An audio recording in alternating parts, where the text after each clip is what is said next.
Hello बच्चों, हमारे YouTube channel पे आपका स्वागत है। आज हम स्टार्ट करने वाले हैं क्लास 10th बायोलॉजी का एक नया chapter, how do organisms reproduce. ठीक है, तो स्टार्ट करते हैं चैप्टर, टाइम ना वेस्ट करते हुए। चल, जैसे यहाँ पे चैप्टर देखना, चैप्टर कह क्या रहा है, नाम क्या है चैप्टर का, हाउ डू ऑर्गेनिजम्स रिप्रोड्यूस। मतलब जो ऑर्गेनिजम्स हैं वो रिप्रोड्यूस कैसे करते हैं, जो ऑर्गेनिजम्स हैं वो रिप्रोड्यूस कैसे करते हैं, कौन कौन से मेथड्स होते हैं जिसके थ्रू वो क्या करते हैं, रिप्रोडक्शन करते हैं या रिप्रोड्यूस करते हैं। ठीक है, चलो, तो हम वो मेथड पढ़ने से पहले, तरीके पढ़ने से पहले कि ऑर्गेनिज्म रिप्रोड्यूस कैसे करते हैं, कौन कौन से तरीके हैं, ठीक है, उसके पहले तो हमें ये बात करना पड़ेगा ना कि आखिर रिप्रोडक्शन होता क्या है और ऑर्गेनिज्म रिप्रोडक्शन करते ही क्यों है, ऑर्गेनिजम्स को रिप्रोड्यूस करने की जरूरत ही क्यों होती है। ठीक है, और ये रिप्रोडक्शन है क्या, तभी तो हम बता पाएंगे ना कि कौन से मेथड्स हैं जिसके थ्रू रिप्रोड्यूस करते हैं। बात समझ में आई? तो सबसे पहले बेसिक क्वेश्चन क्या आता है कि आखिर रिप्रोडक्शन क्या होता है। ठीक है, अगर एकदम सिंपली बोला जाए तो एक ऐसी प्रोसेस जिसके थ्रू कोई भी लिविंग ऑर्गेनिज्म अपने ही जैसे एक नए लिविंग ऑर्गेनिज्म को क्या करता है, प्रोड्यूस करता है, उसे ही बोला जाता है रिप्रोडक्शन। अगर यहां पे देखो, रिप्रोडक्शन दो टर्म से बना है, री देन प्रोडक्शन। री प्रोडक्शन, री का मतलब क्या होता है, अगेन होता है ना, री का मतलब क्या होता है, अगेन। और प्रोडक्शन का मतलब क्या, to produce.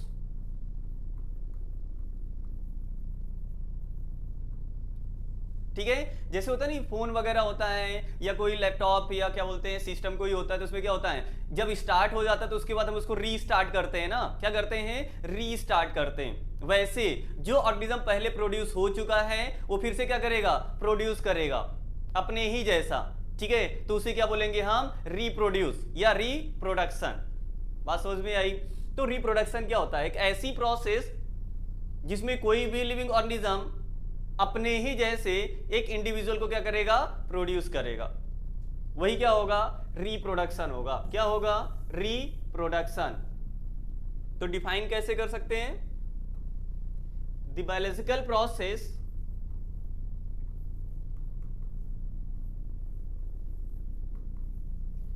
The biological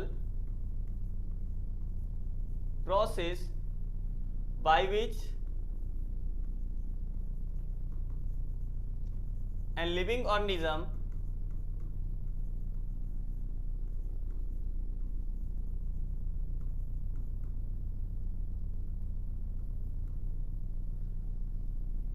produce a new young one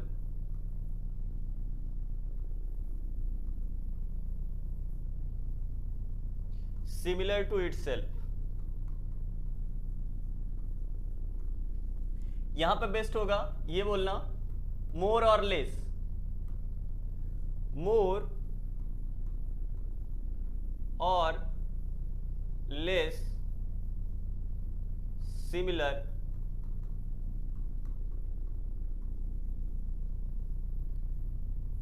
to itself is known as reproduction.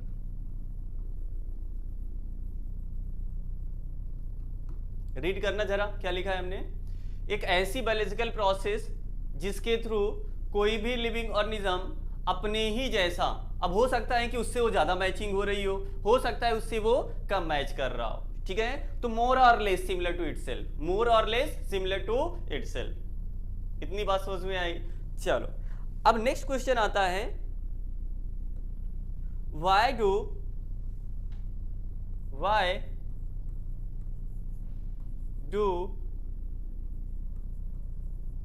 organisms need to reproduce?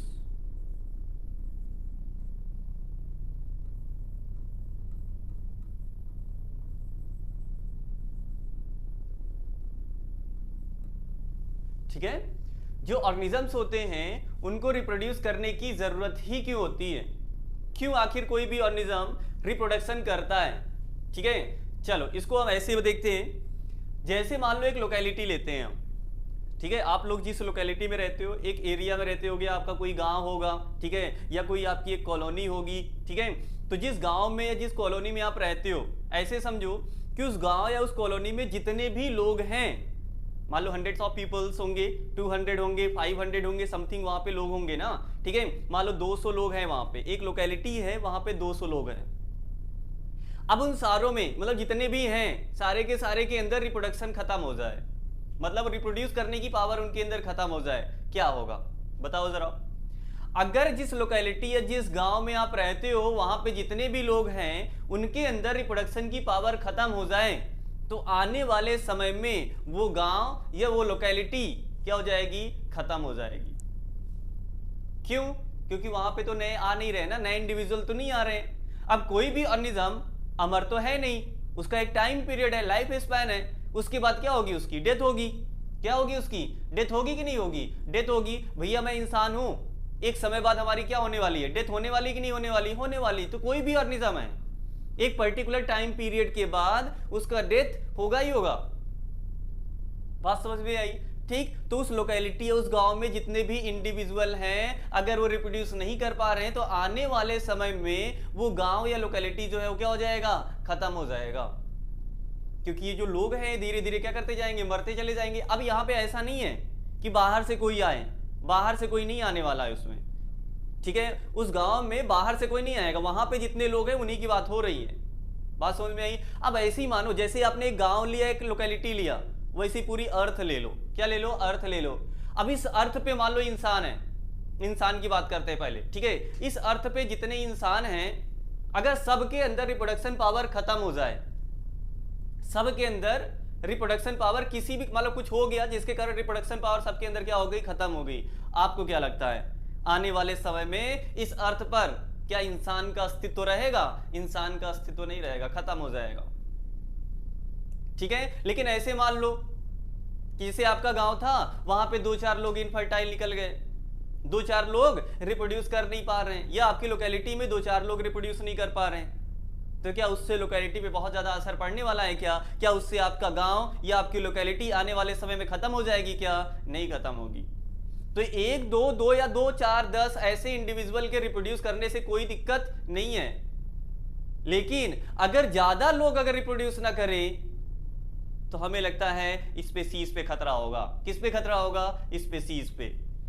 इतनी बात समझ में आई? तो यहां से ये निष्कर्ष निकल के आता है कि ऑर्गेनिज्म को रिप्रोड्यूस करने की जरूरत इसलिए होती है ताकि वो अपने स्पीशीज को कंटिन्यू कर सके, अपनी जनरेशन नहीं, अपनी स्पीशीज को क्या कर सके, वो कंटिन्यू कर सके। इतनी बात समझ में आई? ठीक, चलो, तो why do organisms need to reproduce? तो क्या बोलोगे? To continue their species,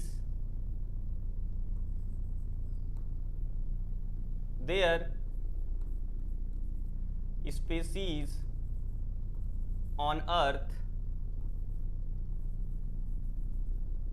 over time.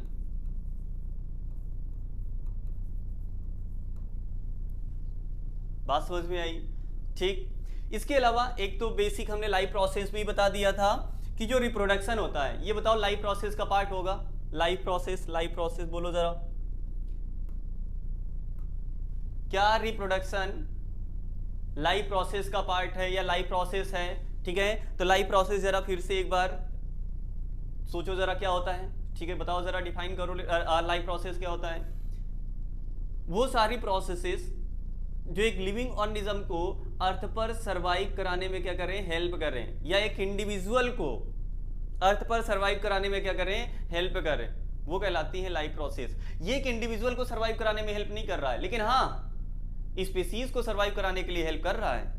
अगर स्पीशीज लेवल पे देखा जाए तब तो ये पार्ट आने वाला है, लेकिन लाइफ प्रोसेस तो हम इंडिविजुअल लेवल पे देखते हैं। किस पे देखते हैं? इंडिविजुअल लेवल पे देखते हैं। बात समझ में आई? अगर वो लाइफ प्रोसेस पूछ ले स्पीशीज लेवल पे तो भैया हाँ, स्पीसीज को तो यहाँ पे जिंदा रखने में कौन हेल्प कर रहा है? रिप्रोडक्शन कर रहा है। बात समझ में आई? ठीक, तो क्या ये जो रिप्रोडक्शन है ये लाइफ प्रोसेस का पार्ट है? It is not a part of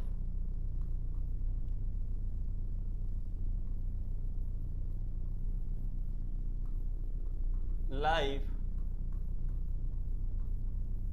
process. ठीक, याद रखोगे इतना?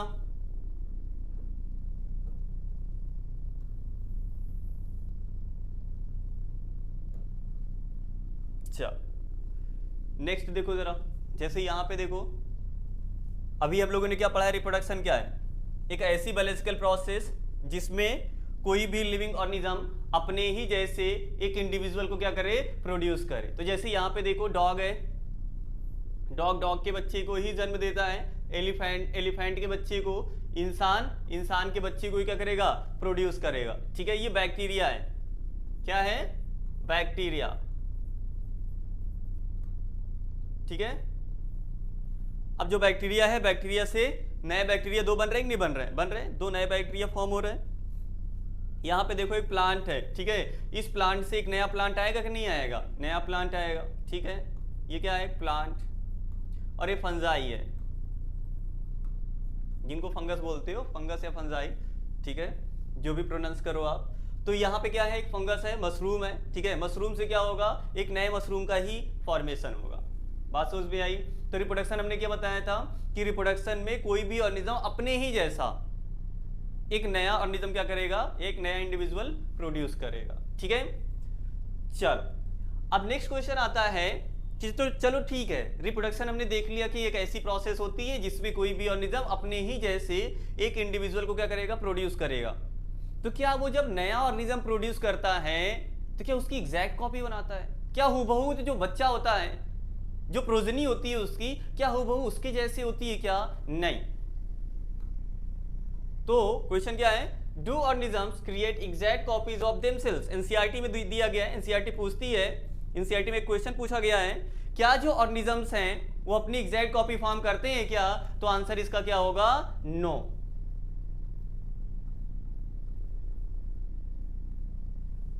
ठीक है, लेकिन भैया जो ऑर्गेनिजम्स होते हैं वो तो एक जैसे दिखते हैं। जैसे यहां पे देखो, यहां पे देखना, ये जो है, ये जो ऑफस्प्रिंग है, ये जो पपी है, ठीक है, ये देखो स्टॉक की तरह दिख रहा है कि नहीं दिख रहा है? दिख रहा है। ठीक है, यहाँ पे जो बेबी एलिफेंट है ये एडल्ट एलिफेंट के सिमिलर दिख रहा है कि नहीं दिख रहा है? दिख रहा है। तो यहाँ पे तो क्या होता है? Organisms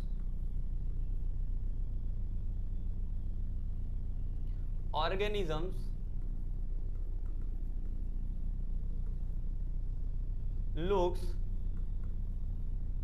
similar to each other।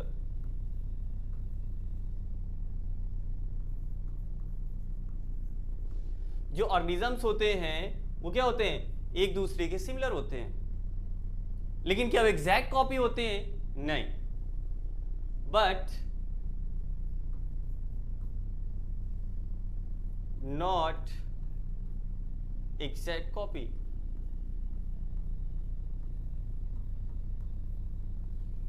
Of each other. ठीक है, लेकिन एग्जैक्ट कॉपी एक दूसरे के नहीं होते। अब जब ऑर्गेनिज्म एक जैसे होते हैं तो इसका मतलब उनका जो बॉडी डिजाइन होगा, उनका बॉडी डिजाइन कैसा होगा? एक जैसे होगा। ठीक है, because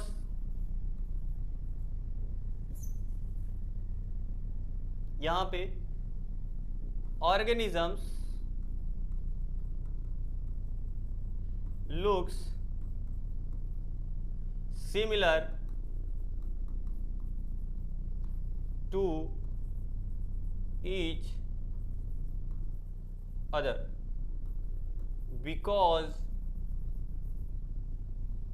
their body design are similar, because their body design are similar. ठीक है, जैसे यहां पे देखना, ये दोनों एक जैसे दिख रहे हैं ना, बेबी एलिफेंट और एडल्ट एलिफेंट एक जैसे दिख रहा है ना। ठीक है, क्यों? क्योंकि दोनों का बॉडी डिजाइन कैसा है, एक जैसे है ना। इसका जो बॉडी डिजाइन है वैसे ही इसका बॉडी डिजाइन है, तभी तो ये दोनों एक दूसरे के सिमिलर दिख रहे हैं। वैसे ही यहाँ पे जो बच्चा है, ठीक है, पेरेंट्स का जैसे बॉडी डिजाइन है वैसे ही तो बच्चे का बॉडी डिजाइन है ना। यहाँ पे देखो पपी का जो बॉडी डिजाइन है वैसे ही तो पेरेंट का है कि नहीं है। ठीक है, तो यहां पर जो ऑर्गेनिजम्स होते हैं वो एक दूसरे के सिमिलर इसलिए दिखते हैं क्योंकि दोनों का बॉडी डिजाइन या उनका जो बॉडी डिजाइन है वो क्या है, सेम है। अब भैया उनका जो बॉडी डिजाइन है वो सेम क्यों होता है, कैसे उनका बॉडी डिजाइन सेम हो जाता है? जब वो रिप्रोड्यूस करते हैं तो कैसे उनका जो बॉडी डिजाइन है वो सेम हो जाता है? अब जरा एक चीज सोचो, अगर रिप्रोडक्शन पहले क्लास 8th में, ठीक है, या इसके पहले अगर कभी पढ़े हो या स्कूल में हो सकता है आप पढ़े हो, जरा एक चीज सोचना कि जो हायर ऑर्गेनिजम्स होते हैं, जो कॉम्प्लेक्स ऑर्गेनिज्म होते हैं, सेक्सुअली रिप्रोड्यूसिंग होते हैं, या जितने भी सेक्सुअली रिप्रोड्यूसिंग ऑर्गेनिजम्स होते हैं वो तो एक सिंगल सेल से अराइज होते हैं कि नहीं होते हैं? जाइगोट। कौन सी? Zygote.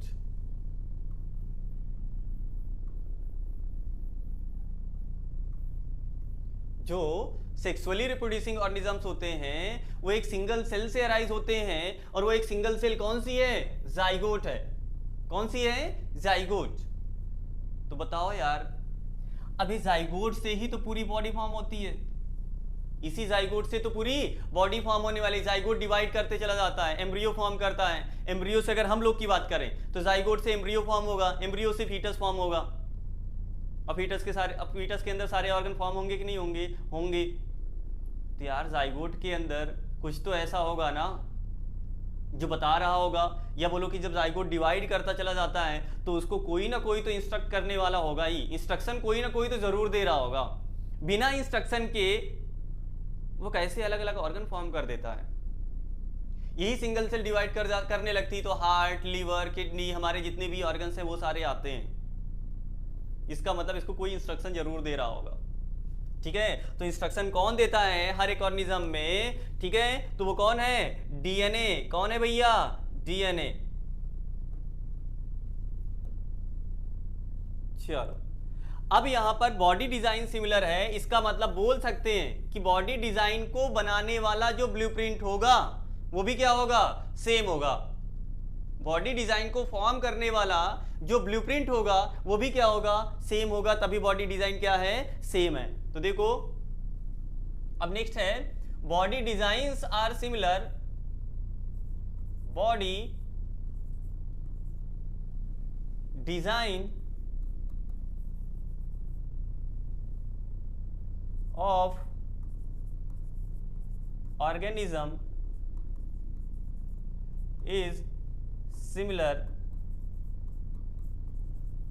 because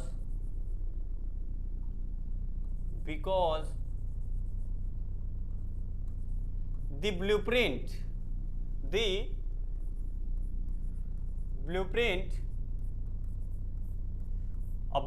that is DNA, महामहिम। ठीक है, तो body designs of organisms is similar because the blueprint of body design is similar. ठीक है, सबसे पहले हमने क्या कहा? जो ऑर्गेनिजम्स होते हैं वो एक दूसरे के सिमिलर दिखते हैं। क्यों दिखते हैं? क्योंकि उनका बॉडी डिजाइन क्या है? सेम है। बॉडी डिजाइन क्यों सेम है? बॉडी डिजाइन क्यों सेम है? क्योंकि उनका ब्लूप्रिंट क्या है? सेम है। वो बॉडी डिजाइन को तैयार करने वाला जो ब्लूप्रिंट है वो क्या है? सेम। और ब्लूप्रिंट है कौन सा? डीएनए। कौन है? डीएनए। ठीक है, क्लास 9th में डीएनए के बारे में पढ़ा होगा। डीएनए क्या होता है? इनहेरिटेंस यूनिट होती है। Inheritance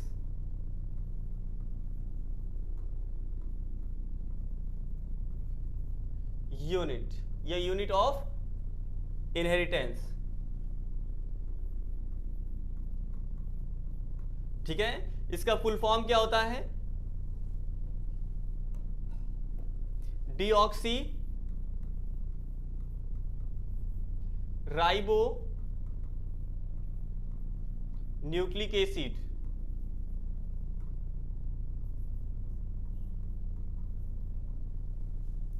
deoxy ribo nucleic acid. ठीक है, जो डीएनए होता है इसके पास इंफॉर्मेशन होती है, हैव या is the information source is the information source for making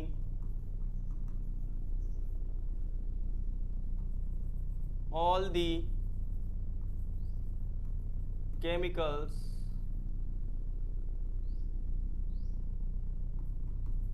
in the cell। ठीक है, मतलब सेल के अंदर जितने भी केमिकल्स या जितनी भी प्रोटीन बन रही हैं, ठीक है, जैसे केमिकल्स में जैसे प्रोटीन्स, जैसे हार्मोन्स, जैसे एंजाइम्स,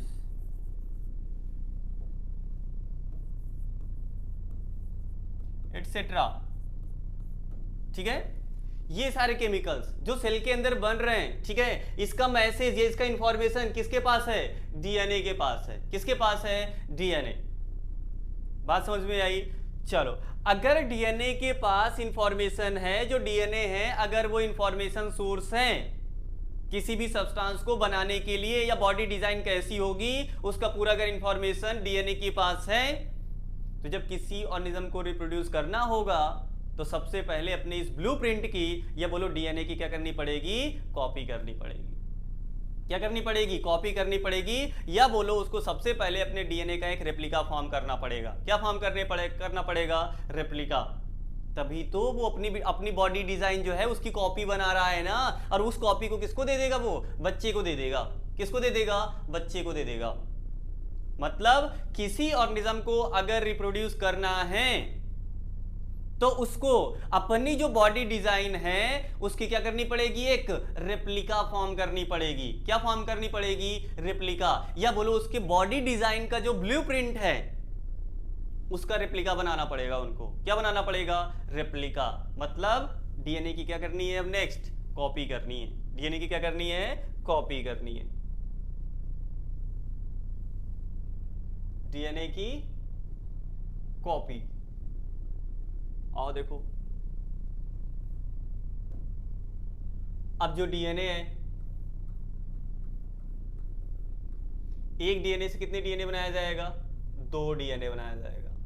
और डीएनए से डीएनए बनाने की जो प्रोसेस होती है इसे बोला जाता है रेप्लिकेशन। क्या बोला जाता है? रेप्लिकेशन।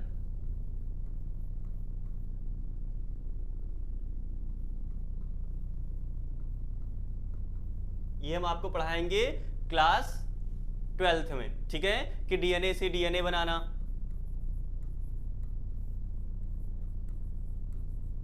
ठीक है, रेप्लिकेशन। डीएनए से एमआरएनए बनाना, ट्रांसक्रिप्शन। और एमआरएनए से प्रोटीन बनाना, ट्रांसलेशन। ये सारी चीजें हम आपको सिखाएंगे क्लास 12th में। बस अभी इतना याद रखना, डीएनए से डीएनए बनाने की जो प्रोसेस होती है उसे क्या बोलते हैं? रेप्लिकेशन। ऐसे याद रखो ना यार, रेप्लिका बनाने की प्रोसेस। रेप्लिका का मतलब क्या होता है? कॉपी। रेप्लिका, रेप्लिका का मतलब क्या होता है? कॉपी होता है। ठीक है, मतलब जैसे एक डीएनए, अगर हम लोग की बात करें तो हम लोगों में जो डीएनए होता है वो हेलिकल होता है, कुछ ऐसा होता है। ठीक है, हम लोगों में डीएनए कुछ ऐसा होता है, डबल हेलिक्स। ठीक है, अगर क्या करना है, हमें इसकी कॉपी करनी है। क्या करनी है? कॉपी करनी है। कॉपी का कहीं पे आएगा ऑप्शन?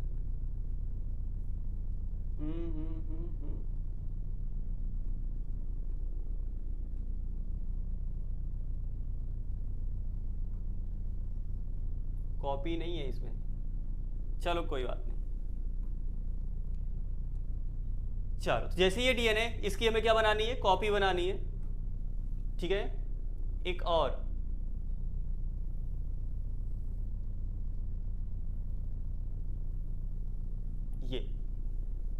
ठीक है, यही जो प्रोसेस, यही रेप्लिका हमने तैयार कर दिया ना, क्या तैयार कर दिया, रेप्लिका तैयार कर दी। यही क्या है, रेप्लिकेशन है। ये क्या है,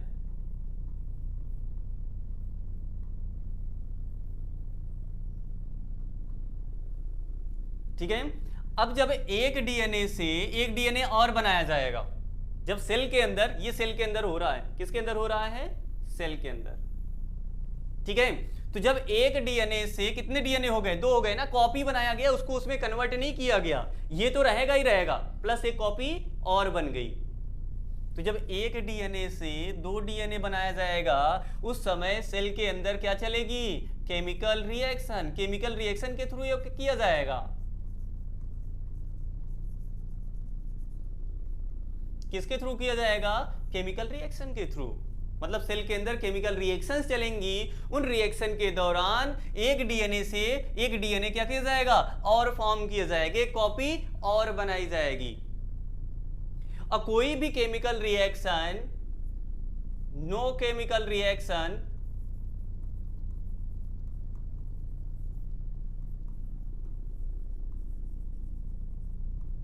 इज 100% एक्यूरेट।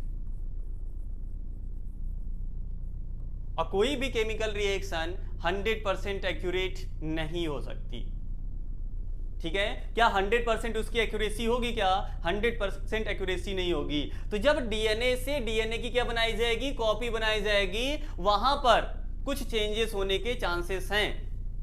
किसके चांसेस हैं, चेंजेस आने के चांसेस होते हैं हमेशा। जब भी डीएनए की कॉपी होगी, वहां पर चांस है कि थोड़ा बहुत क्या हो जाए, चेंज आ जाए।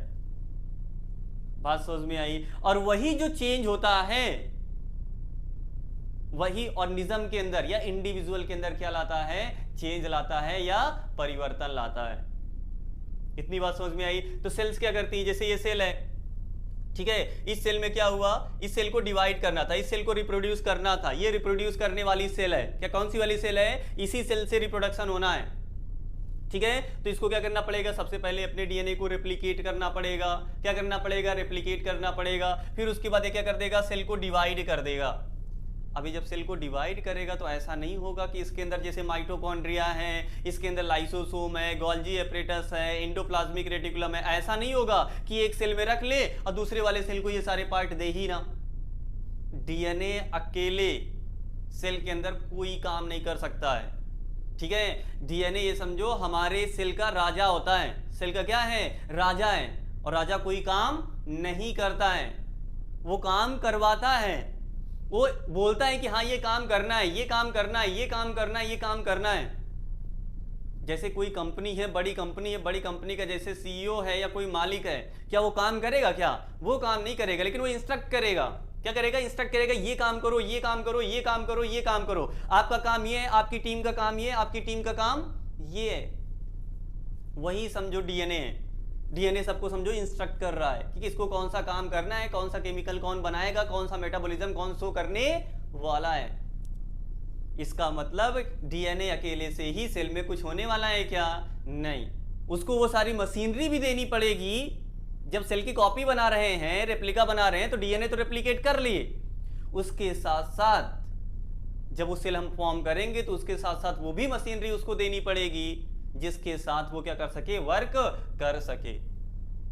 अकेला वो वर्किंग में होगा क्या, अकेला वर्किंग में नहीं होगा। उसके पास केवल इंफॉर्मेशन है, वो काम नहीं करेगा। उसके पास केवल इंफॉर्मेशन है कि कौन सा काम करवाना है, कौन सी प्रोटीन बनवानी, कौन सी एंजाइम बनवानी, कौन सा हार्मोन बनवाना, कौन सा केमिकल बनवाना है, उसका इंफॉर्मेशन है उसके पास। मतलब बॉडी डिजाइन कैसे तैयार करनी है, सेल के अंदर कौन सी मेटाबॉलिज्म करवानी है, पूरा इंफॉर्मेशन उसके पास है, लेकिन वो काम करेगा नहीं। इसका मतलब जब सेल डिवाइड करेंगे तो रेप्लिकेशन के साथ साथ हमें क्या करना पड़ेगा, या डीएनए के साथ साथ हमें और भी जो मशीनरी पार्ट्स हैं उनको भी कॉपी करना पड़ेगा, और उनको उस सेल को देना पड़ेगा जो नई सेल फॉर्म कर रहे हैं, जो आगे जाके रिप्रोड्यूस करेगी, उसको वो सारे पार्ट्स देने पड़ेंगे, अदरवाइज ये काम नहीं करेगा। ठीक है, मतलब जब ये एक सेल से कितनी सेल बनेगी, 2 सेल बनेगी। कितनी सेल बनेगी, तो 2 सेल। तो इसको हमने डीएनए भी दिया, क्या दिया, डीएनए दिया दोनों को, इसके अलावा बाकी के पार्ट्स भी दिए, जैसे यहां पे लाइसोसोम दे दिए, क्या दे दिए, लाइसोसोम दे दिए, दोनों को लाइसोसोम दे दिए, दोनों को गोल्जी एपरेटस दे दिए, दोनों को क्या दे दिए, गोल्जी एपरेटस। इसके अलावा दोनों को माइटोकॉन्ड्रिया दे दिए, क्या दे दिए, माइटोकॉन्ड्रिया। इसी प्रकार सारे ऑर्गेनेल्स इनको दे दिया जाएगा। ठीक है, ये यहाँ पे सर्कुलर बना दो ताकि ये याद रहे कि ये न्यूक्लियस में न्यूक्लियर मेम्ब्रेन है। नहीं कुछ बच्चे कहेंगे भैया डबल मेम्ब्रेनस होती है न्यूक्लियस, ऐसे याद रखना। बात समझ में आई? चलो, अब कभी कभी होता है कि अगर ये जो चेंजेस है, जब डीएनए, एक डीएनए से 2 डीएनए बनाया जाता है, तो कभी कभी चेंज बहुत ज्यादा हो जाता है, जितना जरूरी होता है उससे ज्यादा हो जाता है। और अगर इस डीएनए में चेंज जरूरत से ज्यादा हो गया तो ये सेल के अंदर इन मशीनरी पार्ट के साथ वर्क नहीं कर पाएगा। क्या वर्क कर पाएगा? क्या सही से वहां पे वर्क नहीं कर पाएगा। तो क्या ऐसी सेल आगे जाके सर्वाइव करने वाली हैं? या जो इंडिविजुअल ऐसे सेल से फॉर्म होने वाला है, क्या वो सर्वाइव करेगा? वो सर्वाइव नहीं कर पाएगा, उसकी डेथ हो जाएगी आने वाले समय में। क्या हो जाएगी? डेथ हो जाएगी। तो चेंज तो ठीक है, ये जब डीएनए डिवाइड कर रहा है उस समय जो चेंज आया वो तो ठीक है, चाहे वो कम हो, थोड़ा ज्यादा हो, थोड़ा कम ज्यादा होता रहता है। अगर ये चेंज ज्यादा हो गया, बहुत ज्यादा ड्रास्टिक चेंज आ गया, जब डीएनए रेप्लिकेट कर रहा था तो उस समय बहुत ज्यादा अगर चेंज आ गया डीएनए में, तो वो सेल के जो पार्ट्स हैं, मशीनरीज हैं, उनके साथ वो क्या काम कर पाएगा? क्या उनके साथ वो फंक्शन नहीं कर पाएगा। और अगर आपस में दोनों का कोऑर्डिनेशन नहीं है तो वो सेल आने वाले समय में क्या सर्वाइव कर पाएगी? क्या सर्वाइव नहीं कर पाएगी। फाइनली उसकी क्या हो जाएगी? डेथ हो जाएगी। इतनी बात समझ में आई? चलो नेक्स्ट बात करते हैं हम वेरिएशन की। ठीक है, सबसे पहले हम बात करेंगे वेरिएशन, फिर बात करेंगे कि इंपॉर्टेंस वेरिएशन का क्या होता है। ठीक है, आओ देखो आखिर वेरिएशन क्या है, कोई बताएगा? Variation variation variation variation. ठीक है, जैसे बोलते नहीं यार, क्या बोलते हैं, जब कोरोना आया था, कोरोना कोरोना कोरोना देख रहे थे ना वहां पे कि कोरोना वायरस के नए नए स्ट्रेन्स आ रहे थे, और न्यूज में आ रहा था कि कोरोना का एक नया वेरिएंट आया है, कोरोना का एक नया वेरिएंट आया है, ये उससे ज्यादा खतरनाक है या उससे कम खतरनाक है। ऐसा सुने थे कि नहीं सुने थे कि एक नया वेरिएंट इसका तैयार हुआ है, ये नया वेरिएंट है। या वैरी वर्ड जानते हो? वैरी, वैरी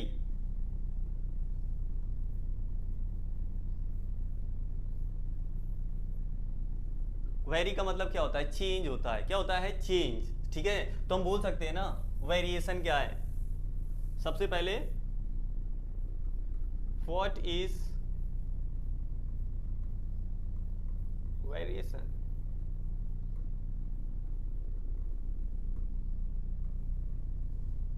चलो बोलो भैया, कोई बोलेगा? कोई बोल रहा है या मैं बोलूं? नहीं, आओ देखो, small change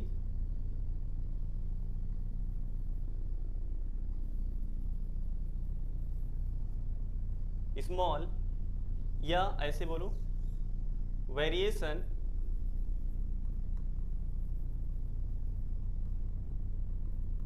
is the small change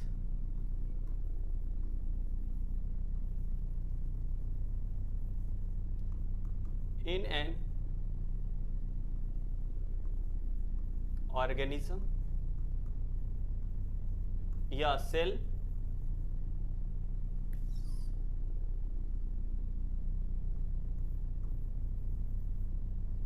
which enables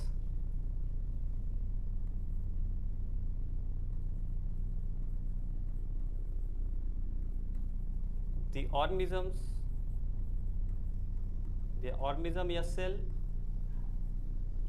to make them survive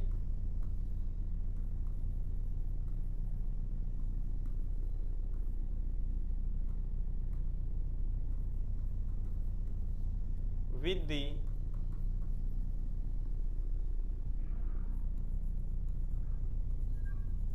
changing environment।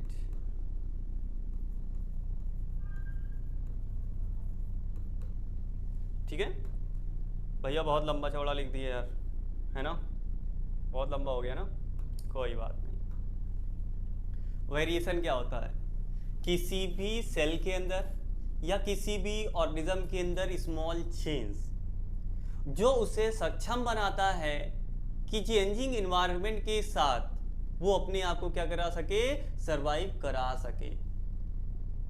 ठीक है, चलो अब जो वेरिएशन होता है इसका इंपॉर्टेंस क्या है? ठीक है, इसका इंपॉर्टेंस यही है, ये ठीक है, because variation is important because it enables the organism और cell to make them survive with the changing environment.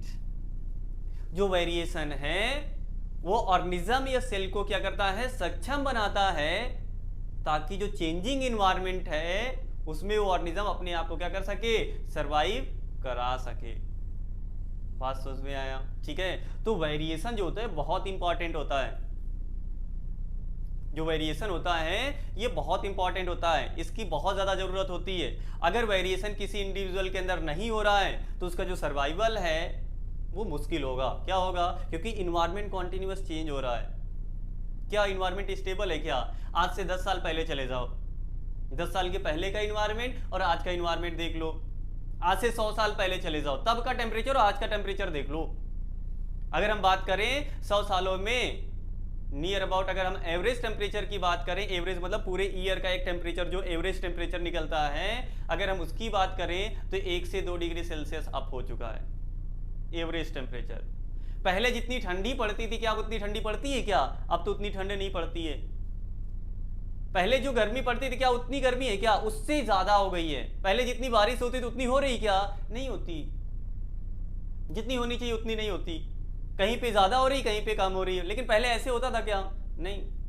एक मानसून सीजन आता था, अच्छी खासी क्या होती थी, बारिश होती थी। तो यार आपका इन्वायरमेंट चेंज हो गया है ना। पहले का इन्वायरमेंट अलग था, अब का इन्वायरमेंट अलग है, आने वाले समय में इन्वायरमेंट अलग होगा। क्या किसी को पता है कैसा इन्वायरमेंट होगा आने वाले समय में?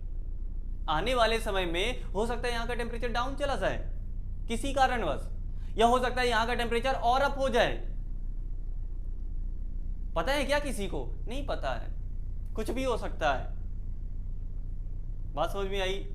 तो उस इन्वायरमेंट में अपने आप को क्या करने के लिए, सरवाइव कराने के लिए ऑर्गेनिज्म के अंदर चेंज होना चाहिए, और ऐसा चेंज जो उस इन्वायरमेंट में उसको सक्षम बना सके कि उस इन्वायरमेंट को झेल सके।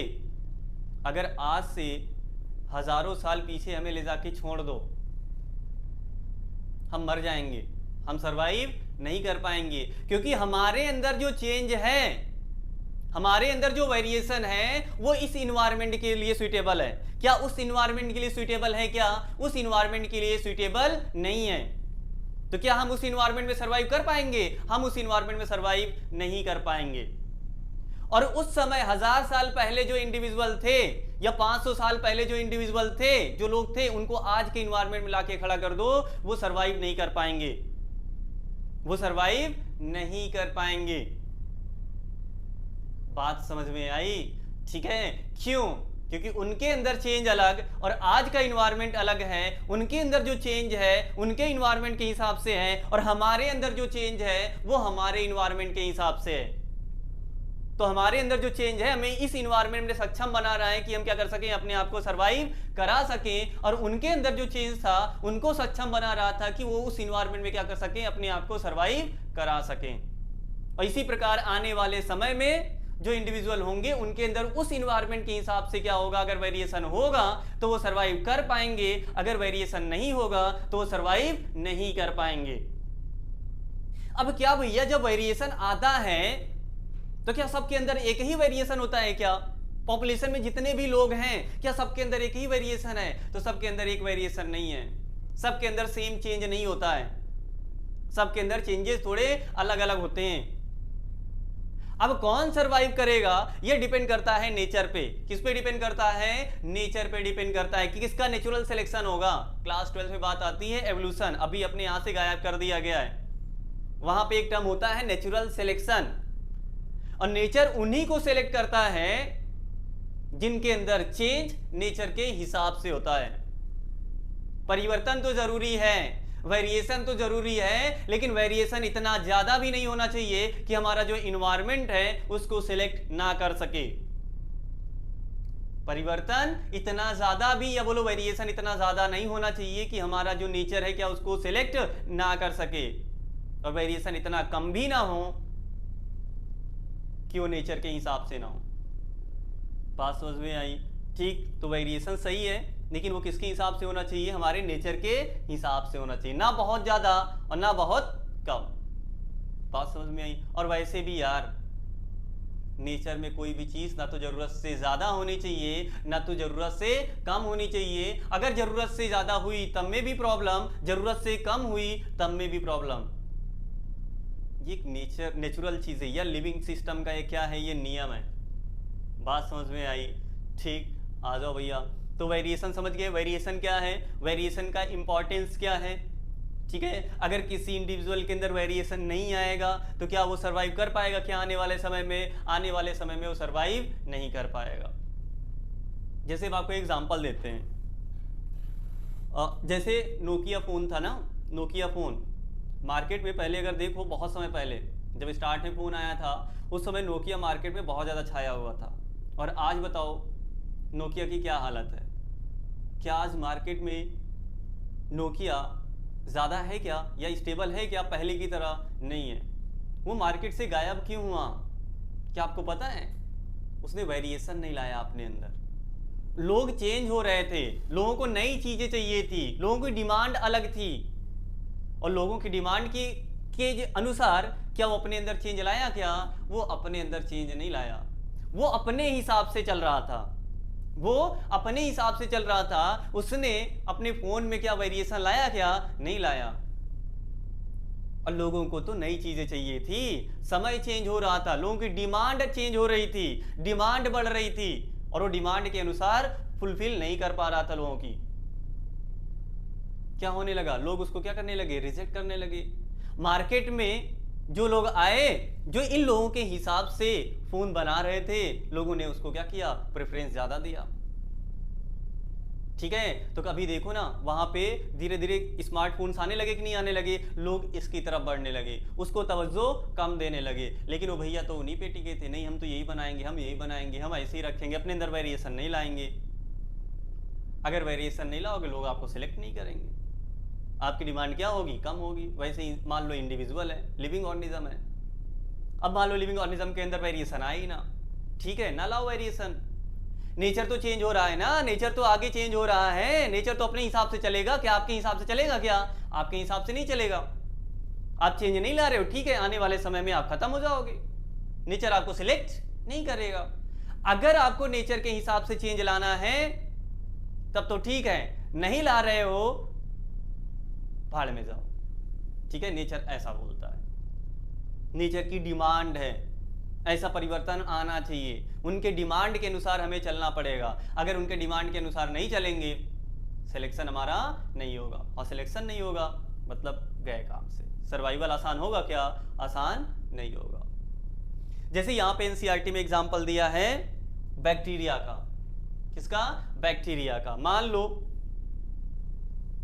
लो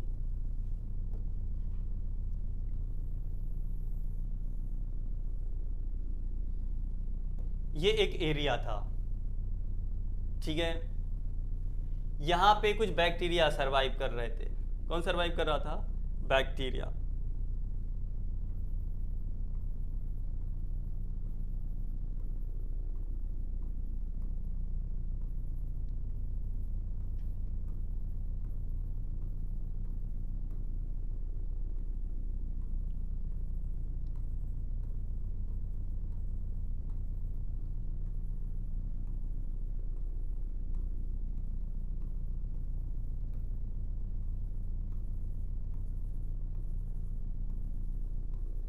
यहाँ पे कुछ बैक्टीरिया हैं, ऐसे सरवाइव कर रहे थे। ठीक है, यहाँ मान लो एक नॉर्मल टेम्परेचर कितना ले लें?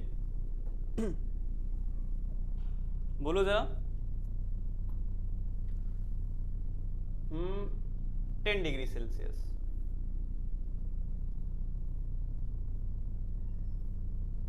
ठीक है, एनसीईआरटी में बोला गया है टेम्परेट रीजन में, टेम्परेट रीजन मतलब जहाँ पे कोल्ड होता है थोड़ा सा, ठीक है, कोल्ड होता है मतलब वहाँ पे ठंडा इलाका होता है, ठीक है, ठंडे इलाके में कुछ बैक्टीरिया क्या कर रहे थे, सर्वाइव कर रहे थे। अब अचानक से क्या हुआ, टेम्परेचर बढ़ गया उस एरिया का, क्या हो गया, टेम्परेचर इंक्रीज हो गया, temperature increases due to global warming, due to global warming। अब मान लो ग्लोबल वार्मिंग के कारण वहां का टेम्परेचर क्या हो गया, बढ़ गया।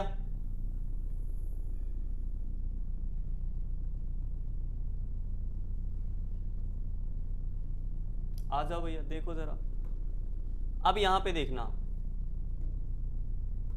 मान लो ये बैक्टीरिया था, इसने अपने अंदर चेंज लाया था, ये इसके अंदर चेंज था, इसके अंदर चेंज था, इसके अंदर चेंज था, इसके अंदर था, इसके अंदर, जहां पे मार्किंग कर रहा हूं ग्रीन वाली, इनके अंदर वो चेंजेस थे जो इनको हाई टेम्परेचर में भी सरवाइव करा सकते थे। इसके अलावा इनके अंदर भी परिवर्तन आया, जहां पे रेड रेड आ रहा है, इनके अंदर भी चेंज आया।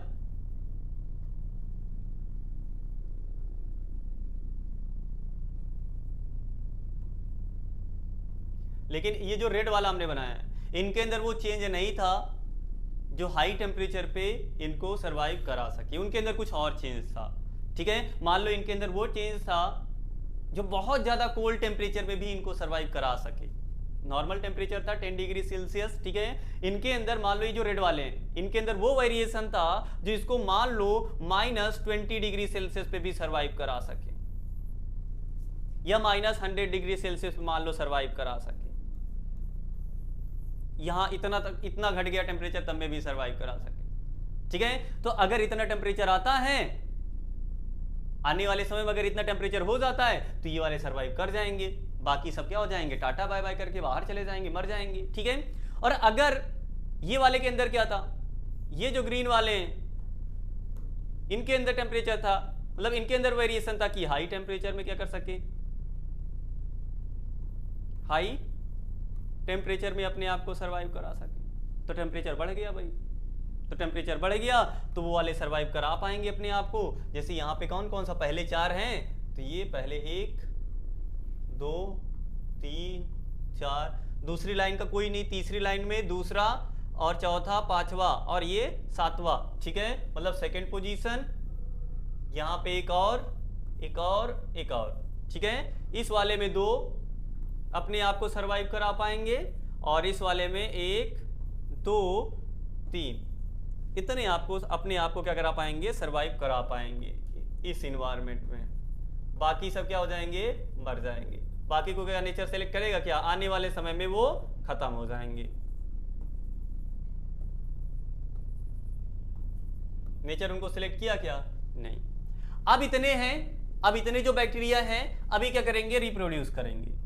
अब क्या करेंगे, रिप्रोड्यूस करेंगे, ठीक है। और जब रिप्रोड्यूस करेंगे तो जो नया ऑर्गेनिज्म आएगा, इनके जो ऑफस्प्रिंग होंगे, उनके अंदर ये वेरिएशन तो रहेगा ही रहेगा, ये वाला वेरिएशन तो रहेगा ही रहेगा, प्लस नया वेरिएशन आ जाएगा, ठीक है। कि इन फ्यूचर और भी तो चेंजेस आ सकते हैं ना, तो उसके हिसाब से फिर उनके अंदर फिर नया वेरिएशन आएगा। बात समझ में आई, ठीक। तो इस प्रकार जो वेरिएशन होता है वो किसी भी लिविंग ऑर्गेनिज्म को इनेबल करता है ताकि वो अपने आप को चेंजिंग इन्वायरमेंट के साथ क्या करा सके, सरवाइव करा सके।